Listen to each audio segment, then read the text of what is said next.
Hello everyone, how are you. आज के class में हम लोग पढ़ेंगे prevention of corrosion. Prevention of corrosion ये पढ़ने से पहले सबसे पहले करोजन क्या है इसे ज़रा डिटेल में हम लोग जान लेते हैं। कुछ एग्जांपल्स के हेल्प से मैं आपको ये क्लियर करूँगा।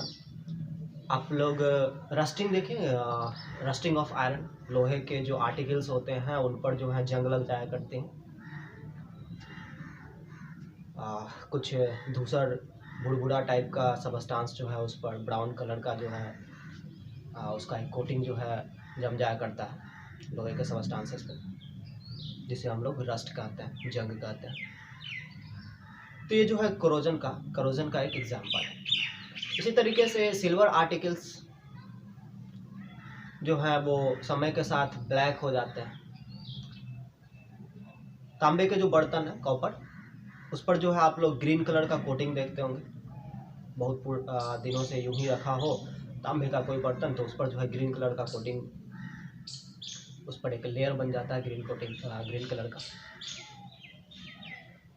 ये भी जो है करोजन का एग्जाम्पल है। देखिए, आयरन का जो रस्टिंग है इसके पीछे रिस्पॉन्सिबल है मॉइस्चर। आप जानते हैं आयरन स्टीम के साथ रिएक्शन करके आयरन ऑक्साइड Fe3O4 का फॉर्मेशन करता है, जिसे हम लोग रस्ट कहते हैं। यदि आयरन को वाटर में डीप करके रखा जाए और उसमें एयर की प्रेजेंस ना हो, तब जो है उस पर जंग नहीं लगता। इसी तरीके से यदि आयरन को यदि ड्राई एयर में रखा जाए जहाँ मॉइस्चर ना हो, तो भी उसमें जंग नहीं लगता। लेकिन यदि इसे मॉइस्ट एयर में रखा जाए तो इस पर जंग लग जाया करता है। ओके, तो इस प्रोसेस में आयरन जो है स्टीम के साथ, मॉइस्ट एयर के साथ रिएक्शन करके Fe3O4 का फॉर्मेशन करता है। सिल्वर आर्टिकल्स जो ब्लैक पड़ जाते हैं, इसके पीछे वजह है सल्फर के साथ रिएक्शन। सिल्वर आर्टिकल सल्फर के साथ रिएक्शन करके सिल्वर सल्फाइड का फॉर्मेशन करते हैं और इस कारण से वो ब्लैक हो जाता है। और इसी तरीके से कॉपर पे जो ग्रीन कोटिंग होता है वो कॉपर कार्बोनेट के फॉर्मेशन के कारण होता है। कॉपर जब कार्बन डाइऑक्साइड से रिएक्शन करता है तो उस पर कॉपर कार्बोनेट की एक लेयर तैयार हो जाती है और कॉपर कार्बोनेट के फॉर्मेशन के कारण ये जो है उसका कलर ग्रीन हो जाया करता है। तो करोजन के कारण मेटल्स का जो है काफ़ी क्षति होता है, काफ़ी लॉस जाता है। और करोजन से जो है प्रिवेंशन ज़रूरी है, उससे मेटल्स को बचाना ज़रूरी है। और सबसे ज़्यादा नुकसान आयरन आर्टिकल्स को होता है, क्योंकि आप जानते हैं बहुत सारे स्ट्रक्चर्स जो हैं वो आयरन से, स्टील से बने होते हैं। स्टील जो है एक एलॉय है आयरन का, उसके बारे में मैं आगे आपको बताऊंगा।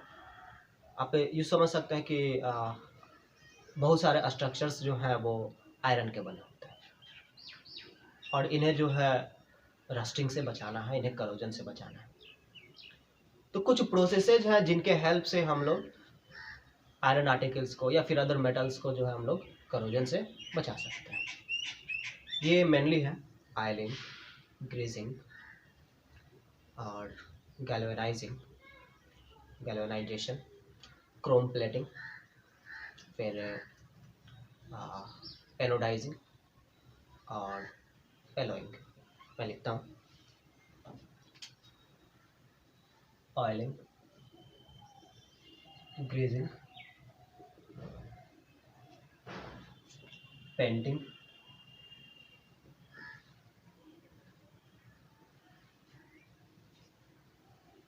Chrome plating, galvanisation,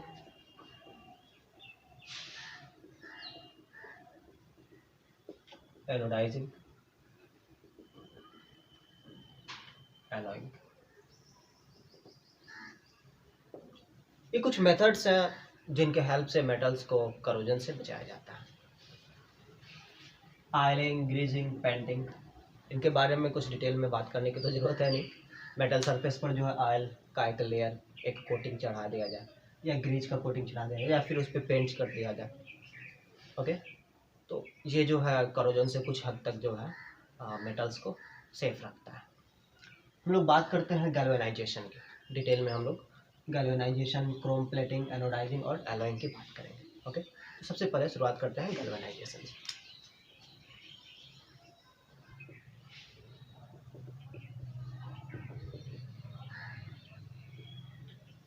galvanisation apply किया जाता है आयरन आर्टिकल्स के लिए। ओके, तो गैल्वेनाइजेशन किसके लिए अप्लाई किया जाएगा? आयरन आर्टिकल्स के लिए। और क्या किया जाता है?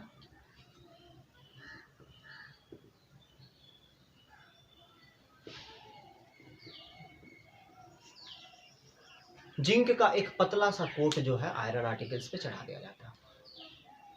इस प्रोसेस को हम लोग बोलते हैं गैल्वेनाइजेशन। ओके, मेनली जो है आयरन के जो पतले पतले शीट्स होते हैं उन्हीं को गैल्वेनाइज किया जाता है, क्योंकि गैल्वेनाइजेशन उन्हीं पर जो है बेटर वर्क करता है। जो मोटे शीट्स हो उन पे गैल्वेनाइजेशन का कोई खास इफेक्ट, कोई खास फायदा नहीं होता है। गैल्वेनाइजेशन का प्रोसेस क्या है, किस तरीके से जिंक का कोट जो है आयरन पर जो है चढ़ाया जाता है, किस तरीके से जिंक का प्लेटिंग किया जाएगा, तो ये जो है इलेक्ट्रोलिसिस के थ्रू किया जाता है। इसमें करेंगे क्या, जो आयरन का जो आर्टिकल है जिस पर जिंक का कोटिंग चढ़ाना है उसे हम लोग कैथोड बना दिया करते हैं और जिंक मेटल को एनोड बना दिया करते हैं। और इलेक्ट्रोलिटिक सॉल्यूशन के रूप में आप जिंक का कोई साल्ट लेंगे।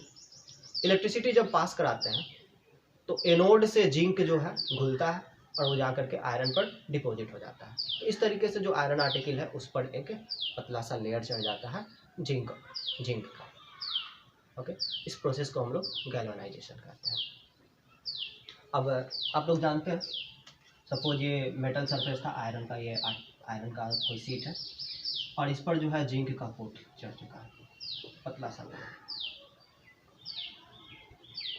जिंक एक रिएक्टिव मेटल है और ये तत्काल ऑक्सीजन के साथ रिएक्शन करके जिंक ऑक्साइड का फॉर्मेशन करता है। और जिंक ऑक्साइड जो है जिंक मेटल को फर्दर ऑक्सीडेशन से बचाए रखता है। ये जो है एक हार्ड प्रोटेक्टिव लेयर होता है जो कि मेटल सरफेस के ऊपर जम जाता है, डिपॉजिट हो जाता है और ये जो है मेटल को फर्दर ऑक्सीडेशन से बचाए रखता है। ओके, अब सपोज इस सीट को, ये आयरन का एक सीट है, पतला सा सीट जिसका मोटाई करीब 0.25 mm या फिर 0.30 mm कुछ इस तरह से होता है, एक पतला सा सीट है। मैंने शुरू में बताया आपको कि गैल्वेनाइजेशन जो है वो इफेक्टिव है थिन सीट्स के लिए। थिक सीट्स पे जो है इसका कोई खास इफेक्ट, कोई खास फायदा नहीं रह जाता है। जरा सोचिए, यदि इस सीट पर कहीं भी जिंक का कोटिंग जो है किसी कारण से टूट जाता है, सपोज आप इसमें जो है एक होल करते हैं, एक ड्रिल करते हैं, कोई आयरन नेल के हेल्प से या किसी भी तरीके से इसमें जो है एक ड्रिल करते हैं,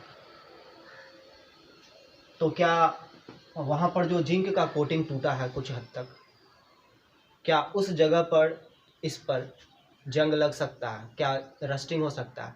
जवाब है नहीं, क्योंकि ये पतला सीट है। ये आयरन का सीट जो है काफ़ी पतला है, तो यहाँ पर ड्रिल करने के बाद भी आयरन का जो सरफेस एयर में एक्सपोज हुआ वो काफ़ी कम है। जिंक के कंपैरिजन में आयरन का जो सरफेस एयर में एक्सपोज हुआ है वो काफ़ी कम है। अब एयर में मौजूद ऑक्सीजन जो है या फिर जो मॉइस्चर है वो रिएक्शन करना चाहेगा और आयरन का जो सरफेस एक्सपोज हुआ है वो काफ़ी कम है। और दूसरी नंबर बात, जिंक जो है वो आयरन के कंपैरिजन में ज़्यादा रिएक्टिव है, तो इस कारण से ऑक्सीजन जिंक के साथ रिएक्शन करेगा, न कि आयरन के साथ रिएक्शन करेगा। दो वजह से, एक तो आयरन का जो सरफेस है जो एक्सपोज हुआ है एयर में वो काफ़ी कम है, जिंक का कोटिंग कहीं थोड़ा बहुत टूटता भी है तो आयरन का कुछ सरफेस एक्सपोज होता है, वो सरफेस काफ़ी कम है। और दूसरा पॉइंट, जिंक जो है वो आयरन के कंपैरिजन में ज़्यादा रिएक्टिव है, तो इस कारण से आयरन जो है ऑक्सीजन के साथ रिएक्शन नहीं कर पाता है, जिंक ही ऑक्सीजन के साथ रिएक्शन करता है और जिंक ऑक्साइड का फॉर्मेशन करता है। इस कारण से ये जो जिंक का कोटिंग है ये थोड़ा बहुत यदि टूटता भी है तो भी मेटल सीट को, आयरन सीट को कोई खास इफेक्ट नहीं पड़ता है, उस पर जंग नहीं लगता, उसका रस्टिंग नहीं होता, उसका करोजन नहीं होता है। ओके, लेकिन लेकिन वही यदि थिक शीट हो, मोटा शीट हो, और उस पर हमने जिंक का कोट चढ़ा रखा है, उसका गैल्वेनाइजेशन कर रखा है, तो जब उसमें ड्रिल करते हैं तो आयरन का एक बड़ा सरफेस जो है वो एयर के कांटेक्ट में आता है, एक बड़ा सरफेस जो है वो एक्सपोज होता है, तो उसमें जो है रस्टिंग हो सकता है। ओके, तो इसलिए जो है गैल्वेनाइजेशन प्रोसेस जो है वो मेनली थिन शीट्स के लिए एप्लीकेबल है। ओके, कुछ क्वाइल्ड शीट्स बनते हैं शेड देने के लिए जिनका यूज किया जाता है। ओके, तो उन्हें हम लोग बोलते हैं गैल्वेनाइज्ड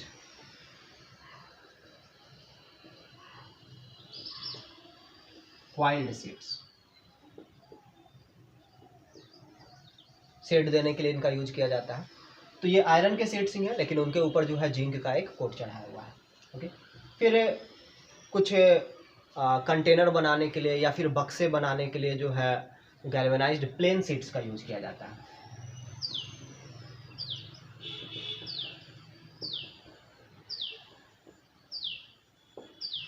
गैल्वेनाइज्ड क्वाइल शीट को आप लोग जीसी शीट कह सकते हैं, और गैल्वेनाइज्ड प्लेन शीट को जीपी शीट कहते हैं।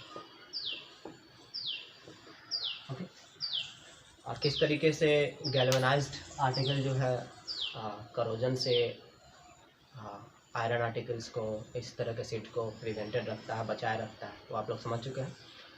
तो अब हम लोग आते हैं नेक्स्ट टॉपिक, क्रोम प्लेटिंग पर। जिस तरीके से यहाँ पर आयरन आर्टिकल्स के ऊपर, आयरन शीट्स के ऊपर जिंक का कोटिंग किया गया, उसी तरीके से इलेक्ट्रोप्लेटिंग की हेल्प से ही, इलेक्ट्रोलिसिस की हेल्प से ही यदि क्रोमियम का प्लेटिंग किया जाए तो उस प्रोसेस को क्रोम प्लेटिंग कहा जाता है। ओके, तो क्रोमियम जो है वो जिंक के कंपैरिजन में महंगा होता है, हाँ, लेकिन इसकी रिएक्टिविटी कम होती है। ये जो है एसिड के कांटेक्ट में आने पर भी जो है इससे नुकसान नहीं होता है। लेकिन जिंक ऑक्साइड, जिंक जो है यदि हम गैल्वेनाइज्ड शीट का यूज करते हैं तो क्लियर है कि इसके सरफेस पे किसका फॉर्मेशन हुआ है, जिंक ऑक्साइड का। जिंक ऑक्साइड जो है ये एसिड के साथ रिएक्शन कर सकता है, तो जो शेड वगैरह होते हैं एसिड रेन से जो है उन शेड्स को नुकसान हो सकता है। धुआं से, फ्यूल्स जो हम लोग जलाते हैं या फिर लकड़ी जलाते हैं, तो उनसे जो धुआं उत्पन्न होता है, धुआं एसिडिक नेचर का होगा क्योंकि उसमें कार्बन के ऑक्साइड्स हैं, नाइट्रोजन के भी ऑक्साइड्स होंगे, सल्फर के भी ऑक्साइड्स होंगे, वो एसिडिक नेचर का है, उससे भी ये जिंक ऑक्साइड रिएक्शन कर सकता है।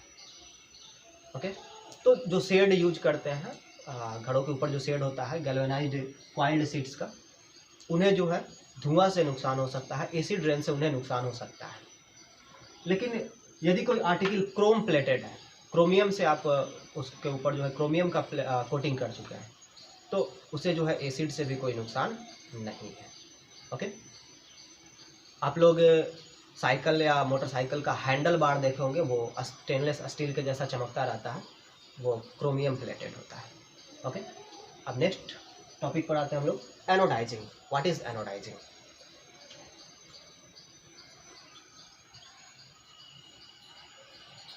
एनोडाइजिंग,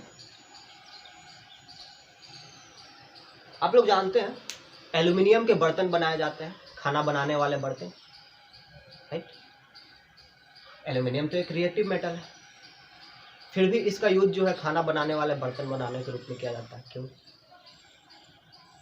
ये रिएक्टिव है, तो ये फूड के जो इंग्रेडिएंट्स हैं उनके साथ रिएक्शन कर सकता है, उसमें एसिड भी हो सकता है, उससे भी रिएक्शन कर सकता है, लेकिन ऐसा नहीं होता है। क्यों? क्योंकि एल्यूमिनियम रिएक्टिव मेटल है और ये ऑक्सीजन के साथ रिएक्शन करके एल्यूमिनियम ऑक्साइड का एक हार्ड कोटिंग जो है अपने सरफेस पर बना लेता है, और ये कोट जो है ये फर्दर ऑक्सीडेशन से, फर्दर रिएक्शन से एल्यूमिनियम मेटल को बचाए रखता है। अब यदि इस कोटिंग को हम और मोटा करना चाहें, ओके, एक थिक लेयर जो है एल्यूमिनियम ऑक्साइड का हम एल्यूमिनियम के ऊपर बनाना चाहें, तो इसके लिए जो प्रोसेस अप्लाई किया जाता है उसे हम लोग कहते हैं एनोडाइजिंग। इलेक्ट्रोलिटिक सेल में H2SO4 सॉल्यूशन लेकर के, इलेक्ट्रोलिटिक सेल में H2SO4 सॉल्यूशन लिया जाता है और एल्यूमिनियम मेटल को जो है एनोड बना दिया जाता है। एनोड पर H2SO4 जब डिकम्पोज होता है, जब इलेक्ट्रिसिटी पास कराते हैं, तो एनोड पर ऑक्सीजन गैस प्रोड्यूस होता है। चूँकि वहाँ एक्सेस ऑफ ऑक्सीजन है, उस एक्सेस ऑफ ऑक्सीजन से एल्यूमिनियम जब रिएक्शन करता है तो उसके सरफेस पर एल्यूमिनियम ऑक्साइड का एक मोटा लेयर जो है जम जाता है। इस प्रोसेस को हम लोग एनोडाइजिंग कहते हैं। ओके, तो एनोडाइजिंग प्रोसेस जो है वो एल्यूमिनियम ऑक्साइड का एक थिक लेयर बनाने के लिए, ठीक है, एल्यूमिनियम के जो बर्तन है उसके ऊपर जो है एल्यूमिनियम ऑक्साइड का एक थिक लेयर बनाने के लिए जो है एनोडाइजिंग प्रोसेस का यूज किया जाता है। इसका यूज जो है डाई करने के लिए भी किया जाता है। एल्यूमिनियम के जो बर्तन है उसके ऊपर डाई करने के लिए, उसको एक बेटर फिनिश देने के लिए जो है किया जाता है। ओके, अब नेक्स्ट टॉपिक पर आते हैं हम लोग, एलॉइंग। मेटल्स को करोजन से बचाने के लिए जो है हम उसके प्रॉपर्टीज को थोड़ा बहुत चेंज कर सकते हैं। कैसे? उसमें कुछ इम्प्योरिटीज मिक्स करके। इम्प्योरिटीज से आपका क्या मतलब? इम्प्योरिटीज से मेरा मतलब है जैसे कॉपर है, कॉपर में यदि कुछ भी दूसरा मेटल या नॉन मेटल मिक्स कर दे तो उसे इम्प्योरिटी ही कहा जाएगा। ओके, तो मेटल्स को जो है उसके प्रॉपर्टीज को इम्प्रूव करने के लिए भी जो है उसमें कुछ इम्प्योरिटीज मिक्स किया जा सकता है। जैसे कि आयरन की हम बात करते हैं, प्योर आयरन जो है वो सॉफ्ट होता है और ब्रिज या फिर इंफ्रास्ट्रक्चर में जो सरिया यूज होता है, जो रॉड यूज होता है, जिसे हम लोग बार्स बोलते हैं, उन सब में प्योर आयरन का यूज नहीं किया जाता क्योंकि वो सॉफ्ट होता है और वो थोड़ा बहुत टेम्परेचर बढ़ने पर जो है इजीली लूज हो जाता है, मुड़ जाया करता है। तो आयरन को हार्ड बनाने के लिए उसमें थोड़ा सा अमाउंट में कार्बन छोड़ा जाता है या कार्बन मिक्स किया जाता है। कितना? 0.04% या 0.05%। कितना? 0.04% या 0.05% अबाउट जो है कार्बन उसमें मिक्स किया जाता है आयरन में, जिससे कि आयरन जो है वो हार्ड हो जाता है और उस पर आसानी से जंग भी नहीं लगता है। ओके, तो इस तरीके से जो एलॉय मिलता है उसे हम लोग कहते हैं स्टील। जितने भी स्ट्रक्चर्स हैं, ब्रिज या फिर टीएमटी रॉड्स का जो यूज होता है घर वगैरह बनाने के लिए इंफ्रास्ट्रक्चर में, उन सब में स्टील का यूज होता है। जितने भी मशीन पार्ट्स हैं, रेल की जो पटरियां हैं, ओके, सब जो है किसके बने होते हैं? स्टील के। प्योर आयरन का कुछ भी नहीं बना होता है। ओके, क्योंकि प्योर आयरन में रस्टिंग भी बहुत जल्दी होता है और वो नर्म भी होता है। ओके, सॉफ्ट होता है।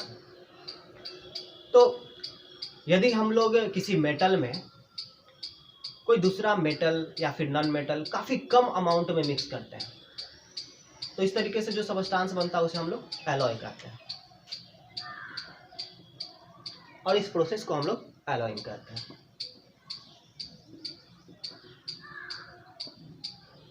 ओके, कुछ एलॉयज के एग्जांपल देखिए। स्टील, ये आयरन में कार्बन मिक्स किया गया है। ओके, स्टेनलेस स्टील अभी के समय में सबसे सेफ इसे माना जाता है। इसका बर्तन बनता है, ओके, स्टेनलेस स्टील इसका बर्तन बनता है। या फिर सिरिंज के जो नीडल होते हैं वो भी स्टेनलेस स्टील के बने होते हैं। सर्जिकल इंस्ट्रूमेंट्स जैसे सीजर वगैरह वो भी स्टेनलेस स्टील के ही बने होते हैं। मैंने बताया आपको, इसे अब तक जितने भी एलॉय हैं उनमें सबसे सेफ माना जाता है। इन्फेक्शन होने का खतरा इससे काफ़ी कम होता है यदि ये स्टेरलाइज्ड होते हैं। ओके, स्टेनलेस स्टील में जो है आयरन, निकेल और क्रोमियम मिक्स रहता है। ओके, आयरन में थोड़ा सा अमाउंट में निकेल और क्रोमियम मिक्स किया जाता है। ब्रास, पीतल, ये कॉपर में जिंक मिक्स करने से बनता है। ओके, और ब्रोंज, ये कॉपर में टीन मिक्स करने से बनता है। ओके, तो ये कुछ एलॉयज है। अब मैं बात करता हूँ अमलगम की। अमलगम, किसी भी मेटल में यदि मरकरी मिक्स किया जाए तो इसे हम लोग कहते हैं अमलगम। ओके, और फिर आपने सुना होगा सोल्डर के बारे में।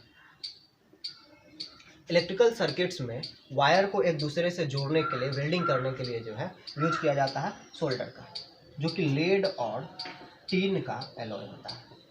ओके, इसका लेड और टीन का, इसका मेल्टिंग पॉइंट जो है लो होता है।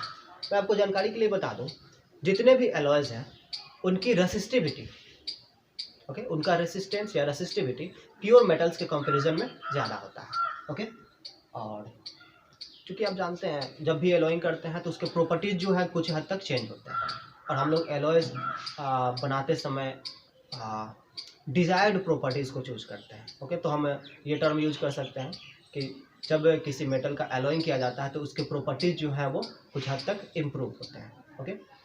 तो यदि हमें एक लोअर मेल्टिंग पॉइंट वाला मेटल चाहिए, ओके, एलॉय चाहिए, तो उसके लिए जो हम लोग सोल्डर का यूज कर सकते हैं, ओके। यदि मेल्टिंग पॉइंट इंक्रीज करना हो, जैसे कि आप देखिए स्टील में आयरन में कार्बन मिक्स करके स्टील बनाया गया, इसका मेल्टिंग पॉइंट इंक्रीज करके और ये हार्ड हो जाता है, ओके। तो डिज़ायर्ड प्रॉपर्टीज़ यदि हमें मिल जाता है तो हम लोग कहते हैं कि मेटल का प्रॉपर्टी जो है वो इम्प्रूव हो गया, ओके। लेकिन फाइनली ये हुआ कैसे है, मेटल में कुछ इम्प्योरिटीज मिक्स करके ही हुआ है, ओके। अब गोल्ड की बात करते हैं हम लोग। गोल्ड जो है ये भी सॉफ्ट होता है और इसके जेवर नहीं बनाए जा सकते हैं, जो ऑर्नामेंट्स है वो प्योर गोल्ड का नहीं बनाया जा सकता है। तो इसमें जो है कुछ अमाउंट में सिल्वर या फिर कॉपर मिक्स किया जाता है। कॉपर या सिल्वर मिक्स करके जो है गोल्ड को हार्ड बनाया जाता है, ओके। प्योर गोल्ड जो है 24 कैरेट का होता है।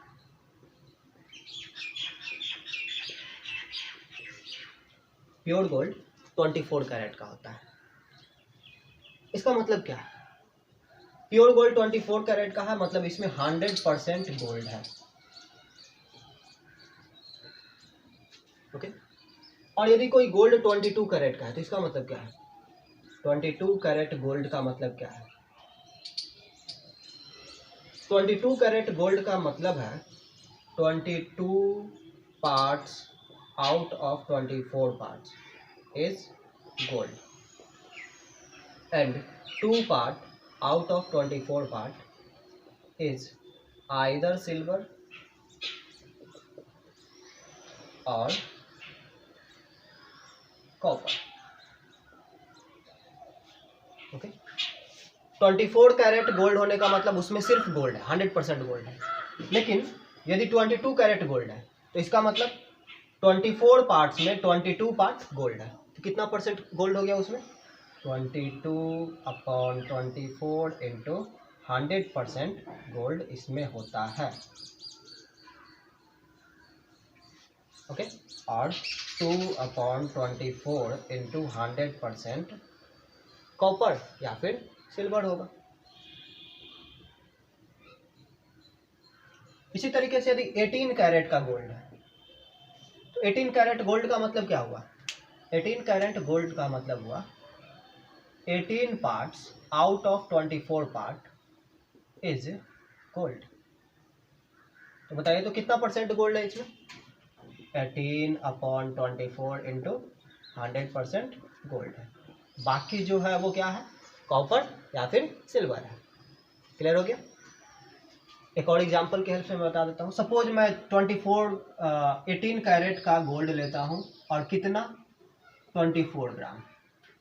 यदि मेरे पास 24 ग्राम 18 कैरेट गोल्ड है तो इसमें 18 ग्राम गोल्ड है और 6 ग्राम सिल्वर या फिर कॉपर होगा। क्लियर? Any problem? तो ये था एलॉइंग।